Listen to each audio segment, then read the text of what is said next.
Olá, turma! A gente vai dar continuidade, início, na verdade, aos nossos estudos, agora com o conteúdo do terceiro trimestre. E a gente vai começar falando sobre a arte da escultura, a arte da modelagem, da escultura. Para a gente começar, a gente tem essa frase do Carlos Drummond de Andrade, que ele diz que a mão do homem está sempre compondo o que escapou à fadiga da criação. O que ele quer dizer com isso, Que o ser humano ele vai utilizar ali das suas habilidades manuais para criar novas percepções, para criar novos objetos que façam composição ali com a natureza, com aquilo que já foi, como eu falei, feito pela criação, que faz parte ali da natureza, que faz parte do que já é natural. A relação dessa frase do Drummond, com a questão da escultura, está muito ligada, justamente essa questão do manual, como ele fala, a mão do homem está sempre compondo o que escapou à fadiga da criação. Vai estar relacionada a essa questão porque a escultura, ela vai ser, das artes, ela é uma das que mais tem esse contato mesmo do tato, essa questão do manual, que vai ser ali modelando as esculturas, e criando essas obras. E essa relação que eu mencionei com a natureza, a gente pode linkar até com a questão de que é muito comum, a gente ter esculturas em espaços abertos, em parques, que vão ter essa relação ali, com a natureza. Então, essa arte, a arte como um todo, na verdade, ela teria essa função de expandir os sentidos das coisas. O que isso quer dizer, De dar mais significado às coisas que já existem, que já estão ali na natureza, que já fazem parte do nosso cotidiano. Não só da natureza, mas coisas que já fazem parte do nosso cotidiano. Então, a arte, ela teria essa função, de aumentar o sentido, de dar mais significado a essas coisas que já fazem parte ali do natural e do cotidiano. Essa relação com a natureza, essa obra que eu coloquei aqui como exemplo, ela se chama Força da Natureza, Ela é uma escultura em que o artista, ele tentou mostrar essa relação da força da natureza ali através da obra dele. Então, ele faz essa figura, parece uma figura humana, alguma coisa assim, meio que lutando contra essa força que é a força da natureza, como ele colocou mesmo no título da obra dele.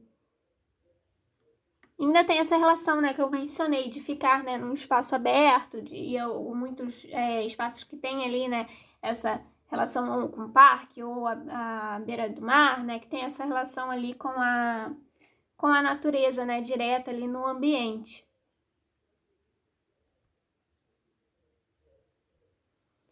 Bom, mas o que é, exatamente, o que é a escultura? É uma arte, que representa imagens plásticas em relevo total ou parcial, e é uma arte milenar que nos acompanha embelezando os infinitos espaços de divulgação de arte. Essa questão do relevo, relevo total ou parcial, esse daqui, por exemplo, é uma obra, da época romana, que tem essa relação são relevos, Não é uma escultura como a que eu mostrei para vocês anteriormente. Ela é um relevo, ela pode ser, um relevo total, como esse daqui. Tem uns que são mais parciais, que eles não são não é um relevo tão alto assim também, que vai ser, também é considerado ali como parte de um tipo de escultura, Aqui, a gente tem é tipo uma coluna que tem vários cenas ali ligadas à questão do Império Romano, A gente vê ali umas cenas de guerreiros, de luta, da população, do imperador. Então, a gente vai ter esse exemplo aqui de escultura, nesse sentido de relevo. E, essa relação de estar, em vários espaços de divulgação de arte, porque a gente vai ter esculturas na fachada de prédios, em igrejas, em museus, em prédios ali que são importantes, como o Palácio do Planalto, o próprio Paço Imperial também, a gente vai ter ali esculturas compondo, né, essas construções. Então, ali são espaços que acabam sendo, né, espaços de divulgação de arte. Então, elas vão estar em exposições em galerias, elas vão estar em exposição em museu, mas também vai estar ali, como eu falei, né, numa praça, na fachada de um prédio, num parque. Então, a escultura ela tem essa relação, né, de estar poder estar em diferentes espaços e muitas vezes em espaços abertos, o que não é tão comum assim com outras linguagens, né, de arte. Linguagens, como eu já falei, né, são outros tipos de arte, pintura, essas coisas, outros tipos de arte. E como eu mostrei, né, é uma arte milenária, é algo que está ali desde a pré-história, já se tinha ali um começo, né, de fazer relevos. Eles usavam tanto como a própria pintura rupestre que fazia, né, nas paredes das cavernas, eles começaram também a fazer esses relevos assim mais baixos mesmos, em pedras, na própria parede, né, das cavernas e tudo mais que se tinha na época, com barro.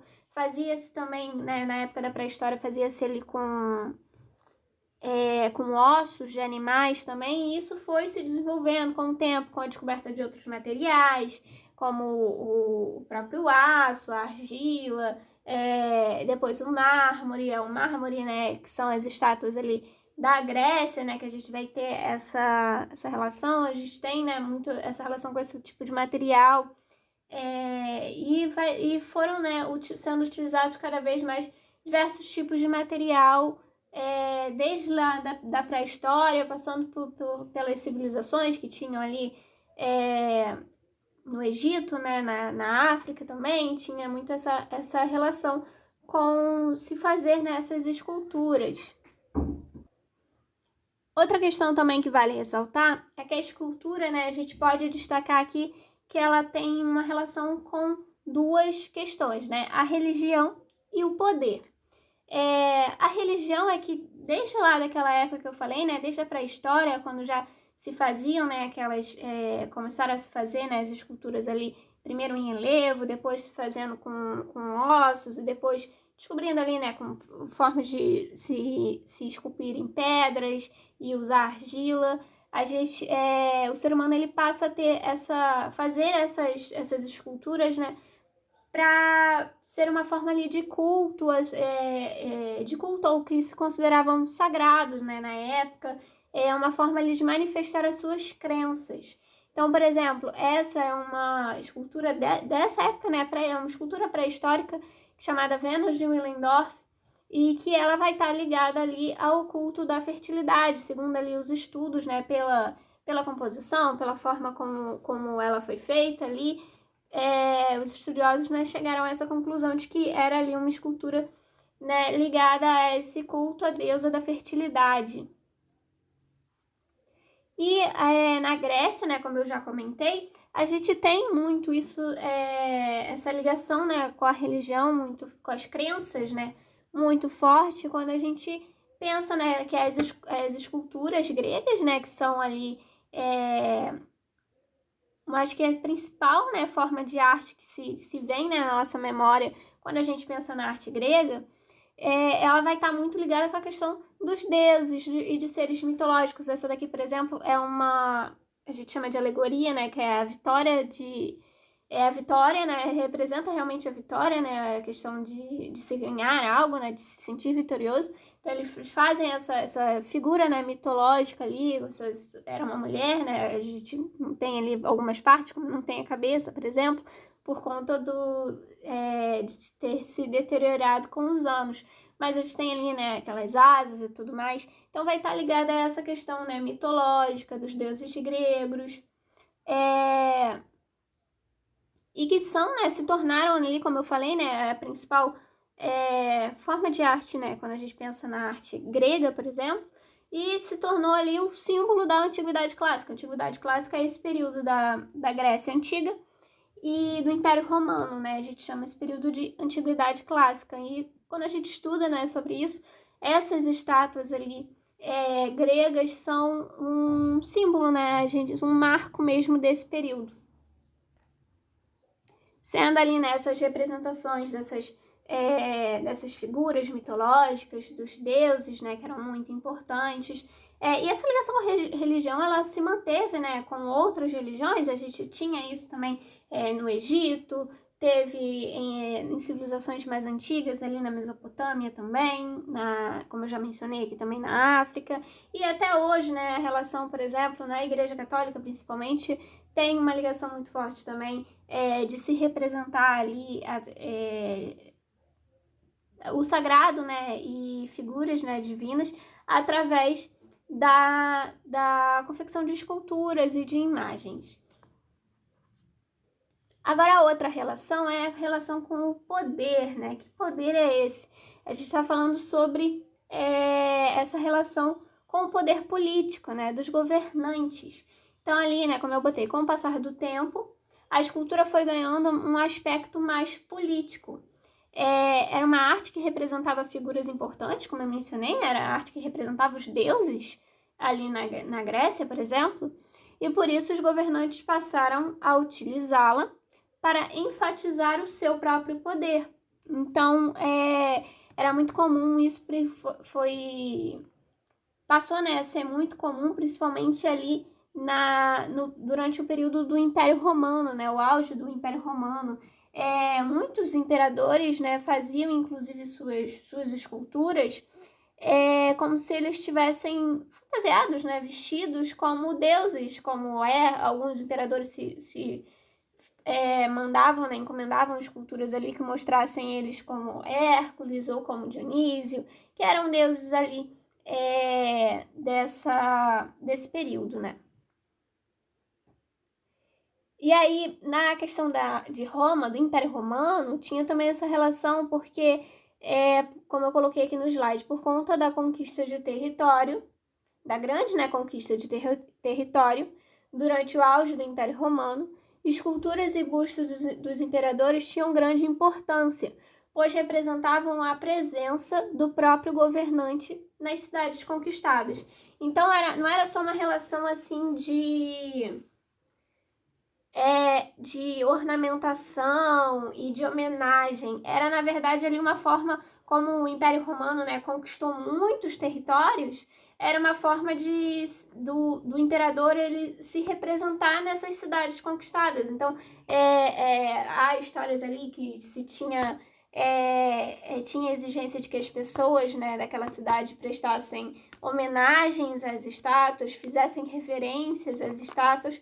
Por conta disso, era uma forma ali do imperador enfatizar o seu poder e também de ter era uma forma que ele encontrava de ter essa presença em todas as cidades que ele conquistava, para não deixar, né, que a população esquecesse, né, do poder do imperador, principalmente porque, como eu comentei, né, são cidades que foram conquistadas, elas não faziam parte do Império Romano. Eles batalharam, entraram, invadiram ali aquela cidade e guerrearam e conquistaram aquele território. Então era importante assim para o imperador que ele reforçasse, né, esse poder dele, essa presença dele nessas cidades, até como uma forma ali mais uma forma, eles tinham várias formas ali de tentar evitar revoltas, e essa era uma delas. Outra questão, né, uma curiosidade que vale a pena trazer, uma questão importante até, é que a gente tem essas esculturas, né, hoje em dia ali, todas brancas, né, no material puro ali do mármore, né, que era geralmente feito essas esculturas. Mas, segundo alguns estudos que fizeram ali com alguns equipamentos de laser e raio-x, enfim, essas coisas, alguns estudiosos descobriram que tinha, assim, essas esculturas tinham, sim, cores, e eram cores muito vivas, até como a gente vê aqui nessas imagens, eram cores até bem berrantes, né? Pra gente é até difícil acostumar o olhar, ainda mais depois de estar acostumado a ver, né, geralmente essas esculturas, né, ali nos tons neutros, né, no tom de branco ali do mármore, por exemplo. mas eles recebiam ali, segundo ali alguns estudos, né, que fizeram, descobriram ali alguns resquícios, né, da tinta que era utilizada, e assim como algumas obras estão quebradas, ou sem braços, ou sem a cabeça, como eu mostrei aquela outra, essa falta de cor, né, essa despigmentação foi por conta da ação do tempo, né, ela acabou desbotando, e aí tanto as esculturas como os relevos e as construções também desse período da Grécia e de Roma tinham, né, essas cores, e eram cores até bem berrantes, né, eram bem coloridas, assim. Eu vou encerrar por aqui, por hoje. Na semana que vem a gente dá continuidade ao nosso conteúdo. Se tiverem alguma dúvida, né, já sabem, é só me procurar, né, entrar em contato comigo. E a gente se vê então na próxima aula.